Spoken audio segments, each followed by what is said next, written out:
হাসান বসরি রহমতুল্লাহ আলাইহি একজন বড় বুজুর্গ ছিলেন। উনি বলতেন, তিনি যখন কোনো যুবককে দেখতেন আর বয়স্ক দেখতেন, তো তিনি যুবকদেরকে বলতেন, ইয়া মা'শারাশ শাবাব ইন্না যারআ কাদ তুদরিকুল আহাতু ক্বাবলা আন ইয়াবলুগ। তিনি উপদেশ দিতেন, হে যুবকগণ শোনো, সব ফুল, সব ফল, সব গাছ চারা পরিপক্ক পাকা পর্যন্ত পৌঁছায় না, তার আগেই অগণিত ফুল, অগণিত ফল, অগণিত চারা গাছ ঝরে যায়। এটা উনি মনে করাইতেন মৃত্যুর কথা। উনি এটা বুঝাইতেন, যুবক তুমি দেখো একটা আম গাছের মধ্যে যতগুলো মুকুল ধরছে ফুল, সবগুলো আম হয় না। যতগুলো আম ধরছিল ছোট ছোট, সবগুলো বড় পাকা পর্যন্ত যায় না, তার আগেই ঝরে যায়। ঝরেই যায় বেশি, থাইকা যায় অল্প। তার মানে যুবক, কিশোর, তরুণ এই বয়সেই মৃত্যু হয় বেশি, বৃদ্ধ পর্যন্ত পৌঁছে কম। পুরা বাড়িতে অনেক সময় এমন হয় একজনও বয়স্ক লোক নাই, একজনও নাই। আমার ঘর, আমার বাপ চাচাদের যে ঘর, সেখানে আপনার এখন আমার চাচাতো ভাই, জ্যাঠাতো ভাই, আমার ভাই বেরাদর সব মিলাইয়া আমাদের ছেলে পেলে ভাই বাতিজা মিলে না হয়তো 60-70 জন আছি আমরা, কিন্তু আমাদের একজনও বয়স্ক লোক নাই। আমার দাদাও নাই, দাদিও নাই, জ্যাঠাও নাই, চাচাও নাই, আমার আব্বাও নাই, কেউ নেই। তাইলে কেন এমন হল? তাহলে বোঝা গেল অধিকাংশই ঝরে যায়, কবরে চলে যায়, মৃত্যু হয়ে যায়। এই জন্য ধোঁকা না খাওয়া। আরেকটা হলো, বয়স্ক লোককে দেখলে উনি বলতেন, হাসান বসরি রহমতুল্লাহ আলাইহি, ইয়া মা'শারা শুয়ুখ, হে বৃদ্ধগণ। উনি তাদেরকে জিজ্ঞাসা করতেন যে মা ইউনতাযারু বিস-সারআই ইযা বালাগা, যখন কোনো ফসল পাইকা যায় তখন আর বাকি থাকে কি? কি বাকি থাকে? কাটা। কথা বলে না, কি বাকি থাকে? ক্বালু আল হাসাদ, বা কাটাটা বাকি থাকে, পাইকা তো গেছে। তার মানে আপনারা পাইকা তো গেছেন, বয়স তো হয়েই গেছে, আর শুধু মৃত্যুটা বাকি, আর শুধু মৃত্যুটা বাকি। তাইলে যুবককে বলতেন, তুমি ভেবো না তুমি বৃদ্ধ হবা, কারণ অসংখ্য ফুল তো আগেই ঝরে যায়, অসংখ্য ফল তো আগেই ঝরে যায়, অসংখ্য গাছ তো আগেই ঝরে যায়। আবার বৃদ্ধকে বলতেন যে আপনার তো আর কিছুই বাকি নাই, আপনি তো পাইকেই গেছেন, এখন শুধু কাটা, কবর, মৃত্যু ছাড়া আর বাকিটা কি? তাহলে মৃত্যু ভুলে না যাওয়া, মৌত ভুলে না যাওয়া। রাসূলুল্লাহ সাল্লাল্লাহু আলাইহি ওয়াসাল্লাম বলেন, কাফা বিল মাউতে ওয়াইজান। নবীজি বলেন, কোন মানুষ যদি মৃত্যুর কথা স্মরণ করে, তার ওয়াজের জন্য, নসিহতের জন্য এটাই যথেষ্ট, এটাই যথেষ্ট। আমরা কিতাবে পড়ছি, হযরত ওমর রাদিয়াল্লাহু তাআলা আনহু, এত বড় সাহাবী, উনি বলতেন, কুল্লা ইয়াউমিন ইউকালু মাতা ফুলান মাতা ফুলান ওয়ালা বুদ্দা মিন ইয়াউমিন ইউকালু মাতা ওমর। তিনি বলতেন, হায় শোনো, প্রতিদিন ঘোষণা হয় আজ অমুকের মৃত্যু হলো, অমুকের মৃত্যু হলো, অমুকের মৃত্যু হলো। অচিরেই একদিন ঘোষণা হবে আজ ওমরের মৃত্যু হলো, আজ ওমরের মৃত্যু হলো। উনি বলেন, এই ঘোষণা শুনবে খুব দ্রুত একদিন। এই জন্য বাপ, এই আমাদের ব্যক্তিগতভাবে প্রতিনিয়ত মৃত্যু হচ্ছে, ঠিক এভাবে আমরা তো মরছি, একদিন এই গোটা আলমের মৃত্যু হবে, একদিন এই গোটা সৃষ্টিটাই আল্লাহ তাআলা গোটায় ফেলবে। আচ্ছা, কি আশ্চর্য কথা, এটা কি অবাক করা। এক মিনিট যদি কেউ বিবেক দিয়া ভাবে, যারে বলে কি হল, বলেন কি, এত বড় আসমান ভেঙে যাবে, এই সূর্য খসে পড়বে, চাঁদ খসে পড়বে। আল্লাহ তাআলা বলছে, ইযা সামাউন ফাতারাত, আসমান ভেঙে যাবে, ওয়া ইদাল কাওয়াকিবুন তাসারাত, তারকারাজি খসে খসে পড়বে, ইযা শামসু কুব্বিরাত ওয়া ইদাল কাওয়াকিবুন তাসারাত। আল্লাহ তাআলা বলেন, সূর্যটা গুটায় ফেলা হবে, পাহাড়গুলো বালির মতো, তুলার মতো উঠতে থাকবে। ইদা রাজ্জাতিল আরদু রাজ্জা, এই জমিনের মাটিগুলো রেজা রেজা পাউডার পাউডার হয়ে যাবে। ইদাল বিহার ফুজ্জিরাত, সমুদ্র খাল বিল নদীর পানিগুলো সব টকবগে উতরাইয়া গরম হইয়া বাষ্পের মতো উড়ে যাবে। না কোথাও পানি থাকবে, না কোথাও গাছ থাকবে, না আসমান থাকবে, না জমিন থাকবে, কিছুই না। আচ্ছা, এটা কেমন কথা? এটা কেমন আশ্চর্য বিষয়! এই গোটা আলমের মৃত্যু হবে। আল্লাহ তাআলা কোরআনুল কারীমে বিশ্বাস করেন, অসংখ্যবার এই কথা এটা বলছে, এটা হবেই হবে। ইদা ওয়াকাতিল ওয়াকিআ, আল্লাহ বলেন এই ঘটনাটা ঘটবে। লাইসা লিওয়াকাতিহা কাযিবা, এই ঘটনা মিথ্যা মনে করার মতো কেহ নাই। যেদিন ঘটে যাবে তখন আর কারো কোনো মিথ্যাবাদী আর থাকবে না, অর্থাৎ কেউ আর অস্বীকার করার সুযোগ হবে না। চোখের সামনে দিন, চোখের সামনে দিন। কোরআন শরীফে একটা সূরা আছে, সূরা হজ। ওই যে আমরা হজ করি না, এই হজ সূরাটার নাম। এই সূরার শুরুতে আল্লাহ তাআলা এই পৃথিবী ধ্বংসের কিয়ামতের একটা সাংঘাতিক বর্ণনা দিয়েছেন। ওইখানে আছে, আল্লাহ বলেন, ইয়া আইয়ুহান নাসু তাকু রাব্বাকুম, তোমরা আল্লাহকে ভয় করো। আর শুনো, ইন্না জালজালাতাস সাআতি শাইউন আযীম, নিশ্চয়ই কিয়ামতের ভূমিকম্প, জালজালা, এই যে বললাম জিলজাল এবং জালজালা অর্থ ভূমিকম্প। আল্লাহ বলেন কিয়ামতের ভূমিকম্প, ইসরাফিল যখন ফু দিবে, আমার এই পৃথিবী যখন ভাঙতে শুরু করবে, এই সৃষ্টি জগৎ পুরাটা যখন আমি আল্লাহ গুটায় ফেলবো, ওয়াসসামাওয়াতু মাতবিয়াতুম বিয়ামিনি, আল্লাহ বলেন 7 আসমান আমি আল্লাহ তাআলার হাতের মধ্যে গুটায় ফেলবো, গুটায় ফেলবো। তুমি জানো না আমার ক্ষমতা। কুল্লু মান আলাইহা ফান ওয়া ইয়াবকা ওয়াজহু রাব্বিক, সব শেষ করে দেব আমি, শুধু আমি আল্লাহই থাকব, শুধু আমি আল্লাহই থাকব। তো আল্লাহ তাআলা বলেন এই ইসরাফিল ফু দিলেই, শুরু করলেই জমিনে ভূমিকম্প শুরু হবে। ইন্না জালজালাতাস সাআতি শাইউন আযীম, আল্লাহ বলেন নিশ্চয়ই এই কিয়ামতের ভূমিকম্প, এটা শাইউন আযীম, বড়ই ভয়ানক, বড়ই মারাত্মক। কারণ দুনিয়ার ভূমিকম্প 1 নাম্বার হলো বর্তমানের ভূমিকম্প, কখনো 30 সেকেন্ড, কখনো 40 সেকেন্ড, কখনো 47 সেকেন্ড, 50 সেকেন্ড, এই সেকেন্ড সেকেন্ড মিনিট, 47 মিনিট নিয়ে ভূমিকম্প হয়। কথা কর না কেন? 30 মিনিট ভূমিকম্প হয়।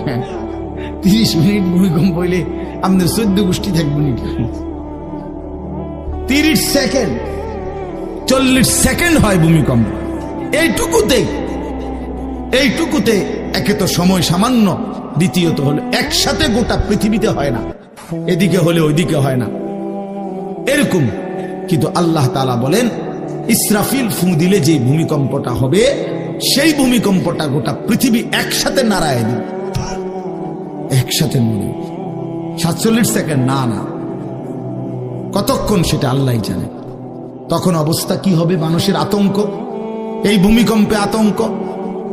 হ্যাঁ, আমি একবার চাঁদপুর মাহফিলে ছিলাম, রাত্রে ঘুমাইছি মসজিদের রুমে, ইমাম সাহেবের রুমে, এই সময় ভূমিকম্প আইছে, দরজা খুলে দিছি দৌড়, মসজিদের মাঠে আইছি দাঁড়াইয়া, চাই যে পুরা গ্রামের মানুষ সব আইসা বলছে হই হই চিৎকার, হায় হায়। অথচ সবাই চিৎকার দিতে দিতে ভূমিকম্প শেষ। ভূমিকম্প হয়েছেই তো অল্প একটু, কিন্তু এটুকুর আতঙ্কেই যা হুজুর পাবলিক বরাবর। কিসের হুজুর আর কিসের পাবলিক, বক্তা শ্রোতা সমান।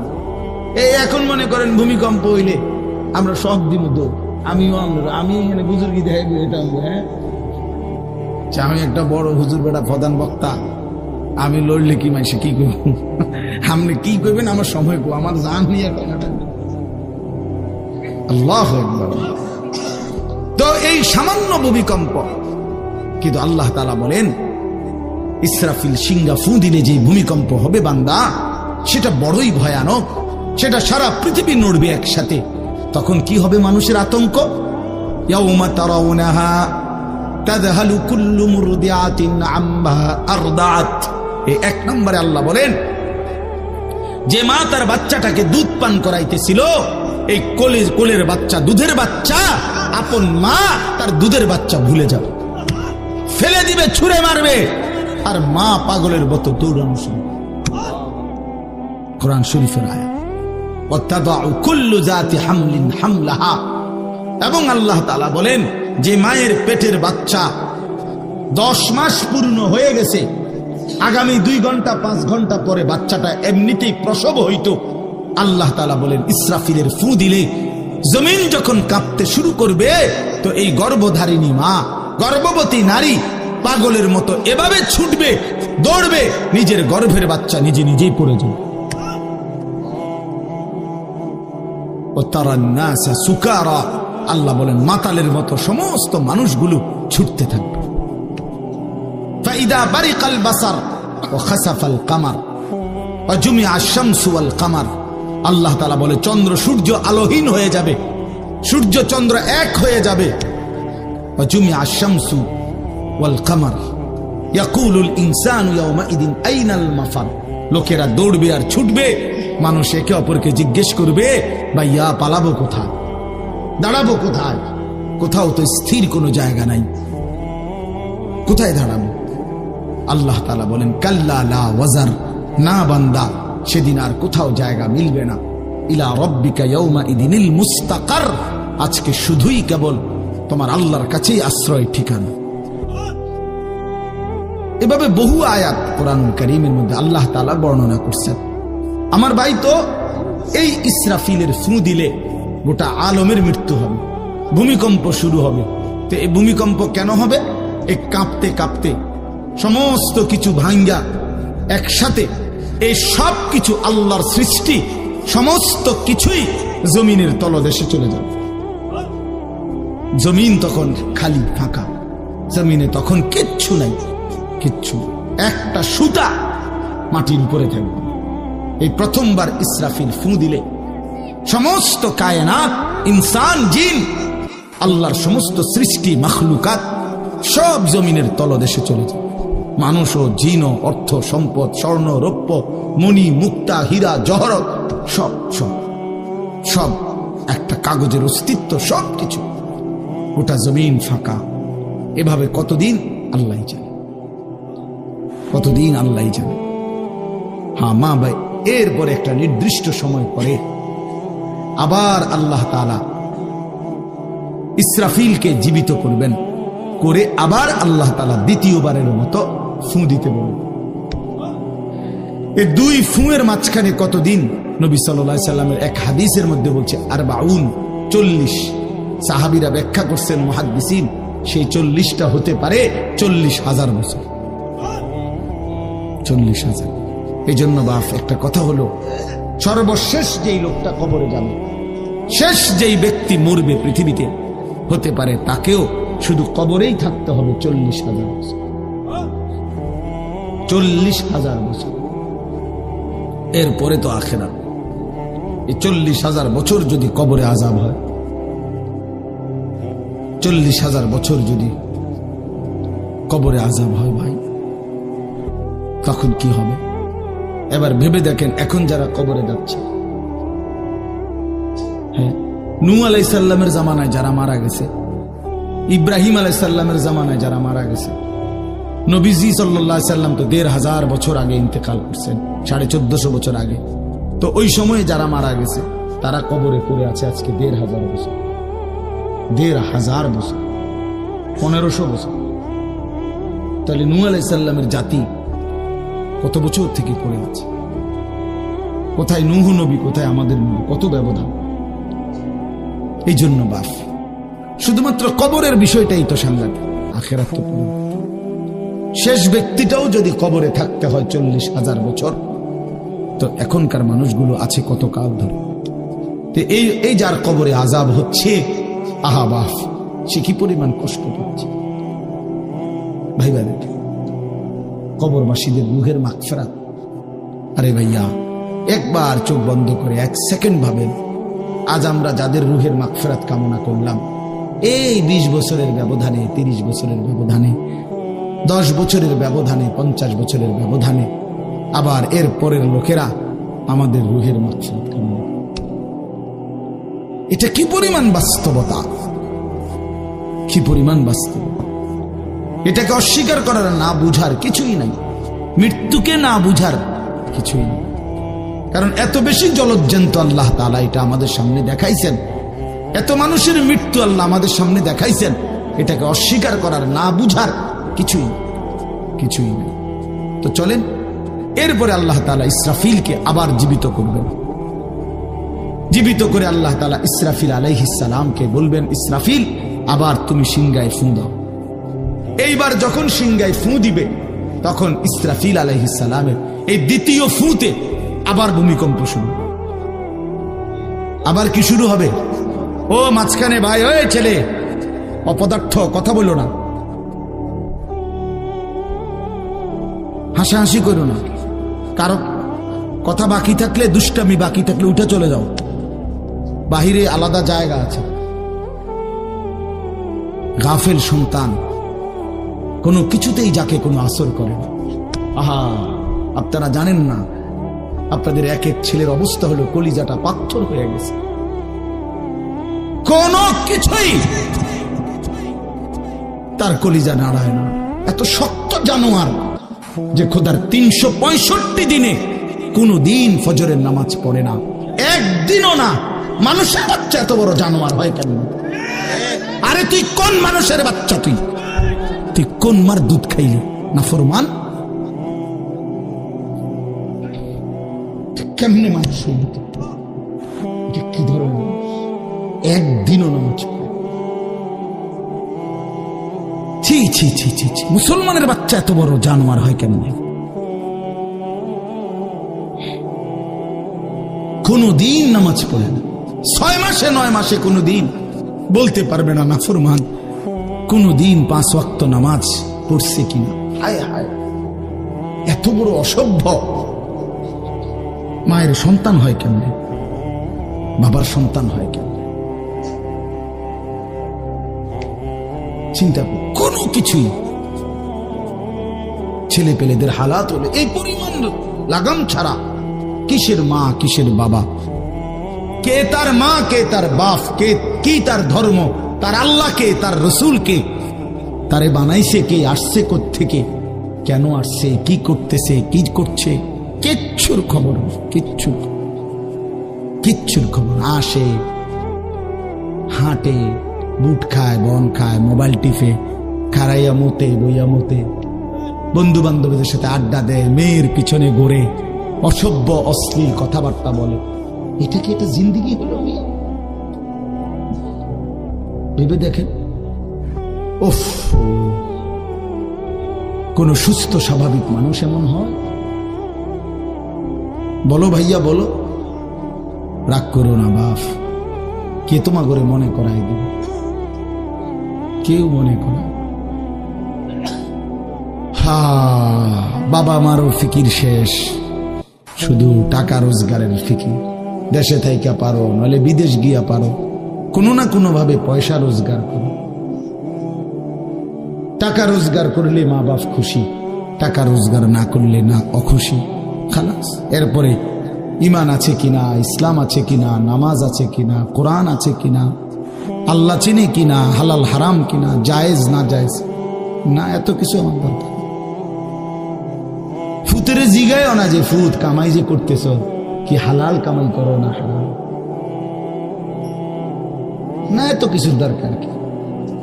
টাকা দিতেছে, খাইতেছে, ঘুমাইতেছে, বিল্ডিং করতে আসে, জমি কিনতে আসে, আপেল মালটা খাইতেছে। এক ছেলে আমারে নিজে বলছে, আমি সবার ব্যাপারে বলি না, এক ছেলে আমারে নিজে বলছে, হুজুর আমি একটা দেশের নাম বলছে, যেই দেশে আমার কর্মটা ছিল, চলে আসছে ওই দেশ থেকে। আমার বলছে, হুজুর আমার কর্মটা হলো এই, মদের বার, মদের হোটেলে নারী পুরুষ উলঙ্গ জিনাবে বিচার করে, আমার দায়িত্ব শুধু পাশে দাঁড়িয়ে মদের বোতল নিয়ে দাঁড়ায় থাকা, যতবার তারা চায় অতবার তাদেরকে মদ গ্লাসে ঢেলে দেওয়া, তাদের হাতে তুলে দেওয়া। এর বিনিময়ে আমার মাসে বেতন 2 লাখ টাকা।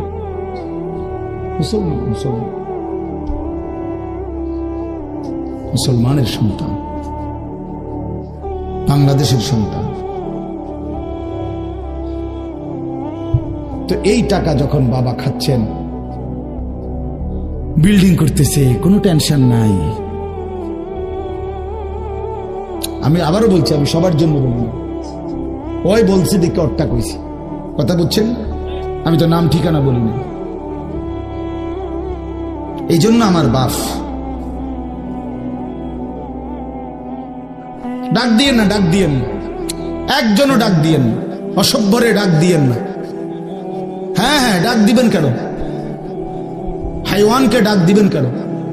শুনেন, আপনারাই শুনেন, এত এত মানুষ শুনতে হবে না, কোনো অসুবিধা নেই, কোনো অসুবিধা নেই। আমি তো এটাই বুঝাইতে চাইতেছি, প্রত্যেকটা মানুষ আজকে মুসলমান, আমরা ঘর দেখায়, ফার্নিচার দেখায়, বিল্ডিং দেখায়, হুজুর দোয়া করেন, ঘরটা করছি, হুজুর দোয়া করেন। কিতা দোয়া করতে হবে না, কিতা দোয়া করতে, বিল্ডিং এর দোয়া কিতা, আবার ইট বালুর লেগে দোয়া করে লাভ কি বেড়া? হুজুর মোটর সাইকেল কিনছি, কিন্তু দোয়া করে দেন, কিতা দোয়া করতে, কি মোটর সাইকেলের দোয়া কিতা? আবার আজীব লাগে না? বাস্তব এগুলো ছাদ ডালাই দিন আজকে, কিন্তু দোয়া করে দেন, ছাদ ডালাই দোয়া। ওরা ছাদ ডালাই করে, ওটার ফুতে মোবাইলে অশ্লীল উলঙ্গ ছবি দেখে। ওটার সন্তান উনি দাঁড়াইয়া রয়েছে মিস্ত্রির সামনে, ওনার গাম ভাইয়া ভাইয়া পড়তেছে ছাদ ডালাইয়ের দিন, আর অসভ্য জানোয়ার সন্তান বন্ধুদের সাথে উলঙ্গ ছবি দেখতেছে। ওই জানোয়ারের জন্য উনি ছাদ ডালাই, ওই হাইওয়ানের জন্য উনি ঘর করে দিয়ে যেতেছে, উনি কবরে জায়গা ঘর করে দিয়ে গেছে, এর জন্য ঘর করলেন? ছি ছি ছি ছি ছি। আমার দেওয়া ঘরে আমার কষ্টের কমাইয়ে এখানে বসে বসে রঙিন ছবি দেখবে, উলঙ্গ দৃশ্য দেখবে ঘরে শুয়া শুয়া সারা রাত। এর জন্যই আমার জীবনের এই অর্জন, এই ছিল আমার উপার্জনের উদ্দেশ্য। আহ, কতবার বললে বুঝবেন, কেমনে বললে বুঝবেন, কারে বললে বুঝবেন? আল্লাহ মাফ করে দেন। চলেন বাপ, তো বলতেছিলাম আল্লাহ তাআলা ইসরাফিল আলাইহিস সালামকে বলবেন আবার ফু দাও। তো তিনি দ্বিতীয়বারের মতো ফু দিলে জমিন আবার ভূমিকম্প শুরু হবে। এই ভূমিকম্পে জমিন কাঁপতে কাঁপতে এইবার জমিনের তলদেশে ওই প্রথমবার ফু দেওয়াতে ভূমিকম্প কাঁপতে কাঁপতে সব উপরে যা ছিল সব নিচে চলে গেছে। মনে আসেনি এটা কইছি? তাহলে উপরটা কি? ফাঁকা। এইবার নিচে যা ছিল সব উপরে চলে আসবে। এই আসলেই এটা হাসরের মাঠ। সমস্ত নিচের জিনিস যা কিছু, একেবারে মানুষ, গরু, ছাগল, হাঁস, মুরগা, জিন, ইনসান, গদ, দুয়ার, বাজার, ব্যবসার দোকান, টাকা, হীরা, জহরত, মণি, মুক্তা, টাকা পয়সা, অর্থবিত্ত, সব সোজা কথা জমিনের তলদেশের সব কিছু জমিনের উপরে উঠে আসবে। উঠে আসলেই এইটা হাসরের মাঠ। এইটা, এই হাসরের মাঠ কোনটা জানেন? এই যেখানে বসে আছেন এখন, এটাই হাসরের মাঠ। এই জমিনের উপরেই হাসরের মাঠ। বাকি শুধু আল্লাহ কোরআন বলছে ইদাল আরদু মুদ্দাত, আমি আল্লাহ জমিনটাকে টেনে আরো লম্বা করে দেব, আরো বড় করে দেবো, আর কি প্রশস্ত করে দেবো। কারণ ওই যে পিসের মানুষ খারাপ লাগবে না? মানুষ তো দাঁড়াই বসেই আদম আলাইহিস সালাম থেকে নিয়া, মানুষ বেশি না? মানুষ, গরু, ছাগল, হাঁস, মুরগা, জিন, ভূত সব খারাপ না, সব দাঁড়াবে তো। এই জন্য আল্লাহ তাআলা বলেন জমিন আমি প্রশস্ত টেনে দিব, লম্বা করে দিব, এতটুকু। বাকি এটাই হাসরের মাঠ, এটাই হাসরের মাঠ। এই কথাটাই এখানে আল্লাহ তাআলা উল্লেখ করছেন। ইদা জুলজিলাতিল আরদু জিলজালাহা, যখন দ্বিতীয়বারের মতো ইসরাফিলের ফু দিলে জমিনের ভূমিকম্প শুরু হবে। ওয়া আখরাজাতিল আরদু আসকালাহা, আল্লাহ তাআলা বলেন তখন জমিন তার তলদেশে যা ছিল সমস্ত জমিনের তলদেশে, এগুলো এতদিন জমিনের বোঝা ছিল, বোঝা মানে মাটির নিচে, এগুলো সে মনে যেন ফোজা কান্দে লইছে। এবার ওয়া আখরাজাতিল আরদু আসকালাহা, জমিন তার বোঝা মানে জমিনের তলদেশে যা ছিল সে এবার তা জমিনের উপরে উঠাই দিবে, উপরে উঠাই দিবে। এরপরে আশ্চর্য কথা শুনেন। এর পরের কথাটার জন্য রাসূলুল্লাহ সাল্লাল্লাহু আলাইহি সাল্লাম হাদিসে বলছেন, এই ভাই শুনেন, ছেলেরা তোমরাও শোনো। নবী সাল্লাল্লাহু আলাইহি সাল্লাম বলেন, এই জমিনের তলদেশ থেকে যখন সবকিছু উপরে উঠে আসবে, তখন অর্থ সম্পদ, হীরা জহরত, মণি মুক্তা, স্বর্ণ রৌপ্য, এগুলো স্তূপ আকারে উঠে আসবে জমিনের উপরে, মানে হাসরের মাঠে। তো নবীজি একেবারে স্পষ্ট হাদিস, নবীজি সাল্লাল্লাহু আলাইহি সাল্লাম বলেন, তখন এই স্বর্ণ রৌপ্য, টাকা পয়সা, হীরা জহরত, এগুলো, এই অর্থ সম্পদগুলো আল্লাহর কুদরতে কথা বলবে। স্বর্ণের টুকরা কথা বলবে, কথা বলবে, রৌপ্যের টুকরা কথা বলবে, এগুলো কথা বলবে। কথা কি বলবে? এগুলো তখন ওই নাফরমান মানুষগুলোকে ডাক দিবে, ডাক দিবে, আইয়ুহাস সারিক, হে চোর, এদিকে এই সম্পদের জন্য চুরি করেছিলে, আজ যা দরকার নাও। আইয়ুহাল কাতি', হে ডাকাত, এদিকে এদিকে আসো, এই সম্পদের জন্য ডাকাতি করছিল, আজ নাও। হে আত্মীয়তার, আইয়ুহাল কাতি', আত্মীয়তার সম্পর্ক ছিন্নকারী ব্যক্তি, আসো। এই জন্য ভাইয়ের সাথে যুদ্ধ করছো, বোনের সম্পদ নষ্ট করছো, চাচারে সম্পত্তি দাও নাই, এই জন্য, এই দুনিয়ার জন্য নাও, এখন না, এখন যা লাগে নাও। এইভাবে প্রত্যেক নাফরমান পাপীকে, হে হারামখোর, সুদ করে দিগা, এখানে টাকা যা লাগে নে, নে বাটপার, এখান থেকে টাকা নে, কি পরিমাণ টাকা দরকার ছিল নে। এইভাবে রাসূলুল্লাহ সাল্লাল্লাহু আলাইহি সাল্লাম বলেন, দুনিয়ার এই সম্পদগুলো কথা বলবে আর ডাকবে। ডাকলে মানুষ, আচ্ছা এটা তখন কেরম লিখবো? কথা বোঝেন নাই? এটি যখন কথা বলবে, ডাকাডাকি করবে, মানুষ কি বলবে? লোকেরা তো সবাই দাঁড়াইছে, মানুষও তো দাঁড়াইছে, তারারই তো ডাকতেছে, তো তারা কি বলবে? ওয়াকালাল ইনসানু মা লাহা, আল্লাহ নিজেই বলতেছে, লোকেরা তখন, মানুষগুলো বলবে, মা লাহা, এটা কি হলো? আরে এটা কি কারবার? এগুলো কথা বলে কেমনে? এগুলো কি কয়? এরা আমার চিনলো কেমনে? আমি যে সিটার, আমি বাটফারে চিন্না লাইল, ইন্নারিল্লাহ, একেবারে পুরা ধরা, অনবিচার আচার কিছুই শুরু হয়েছে না, এখনই বেজ্জতি, বাকিটা তো অবস্থা খারাপ। মানে অর্থাৎ মানুষগুলো অবাক হয়ে বলবে, মা লাহা, কি হলো জমিনে, কি হলো এগুলোর? এরা এমন করছে কেন? এরা কথা বলছে কেন? আল্লাহ বলেন, ইয়াউমাইদিন তুহাদ্দিসু আখবারাহা, আল্লাহ তাআলা বলেন, বান্দা হে কি দেখছো হবে? এই মাত্র দেখলা স্বর্ণ রৌপ্য টাকা পয়সা কথা বলে, এখন না দেখবা আসল খেলাটা। ইয়াউমাইদিন তুহাদ্দিসু আখবারাহা, আল্লাহ বলেন এখন দেখবা সরাসরি এই হাসরের মাঠে তোমার সামনে, তোমার পায়ের নিচের জমিন, তোমার পুরা জিন্দেগির কথা, তোমার যত তথ্য, ভালো কিংবা মন্দ, নেক কিংবা গুনাহ, তোমার সমস্ত কিছু, রাতের কিংবা দিনের, একাকী কিংবা প্রকাশ্যের, গোপন কিংবা আড়ালের, আল্লাহর কসম জমিন সবটা এখন তোমার সামনে বলে দিবি। ইয়াউমাইদিন তুহাদ্দিসু আখবারাহা,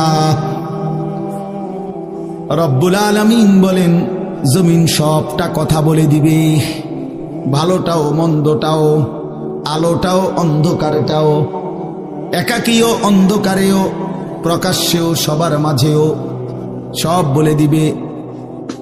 রাতের চুরি বলে দিবে, রাতের তাহাজ্জুদ তাও বলে দিবে, মদের আড্ডার কথাও বলে দিবে, জুয়ার আড্ডার কথাও বলে দিবে। সারা রাত যুবক উলঙ্গ ছবি দেখেছ, আল্লাহর কসম সেটাও বলবে। যে যুবক মালিকের সেজদা দিয়েছে সেটাও বলবে। তাহাজ্জুদ শোনাবে, আবার সবার সাথে যে জামাতে নামাজ পড়েছে এটাও বলবে, সব কিছু বলে দিবে। আল্লাহ বলেন, যদি মানুষ ভাবতে চাও জমিন কিভাবে কথা বলে, স্বর্ণরৌপ্য কিভাবে কথা বলে, আল্লাহ বলেন, বিআন্না রাব্বাকা আওহা লাহা, আল্লাহ তাআলা আদেশ করেছেন বলেই কথা বলে।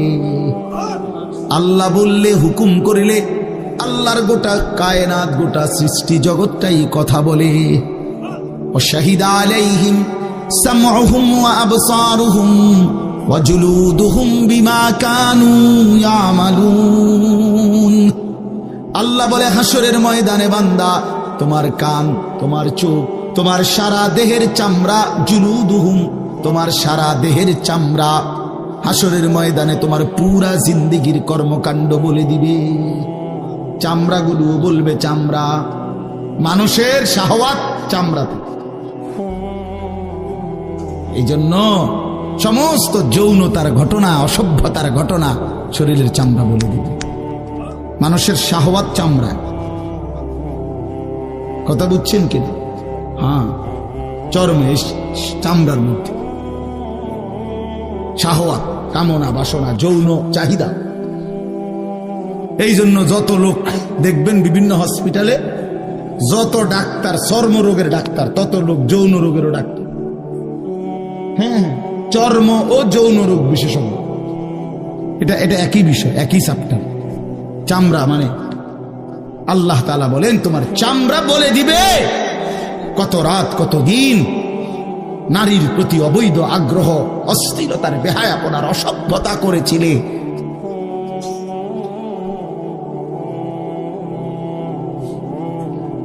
হায় হায়, বিআন্না রাব্বাকা আওহা লাহা। আল্লাহ বলেন আমি আল্লাহ হুকুম করেছি বলে কথা বলি। এই জন্য আল্লাহ হুকুম করলে চামড়াও কথা বলে, কানেও কথা বলে। এখন কি কানে কথা বলে? কিন্তু সেদিন বলবো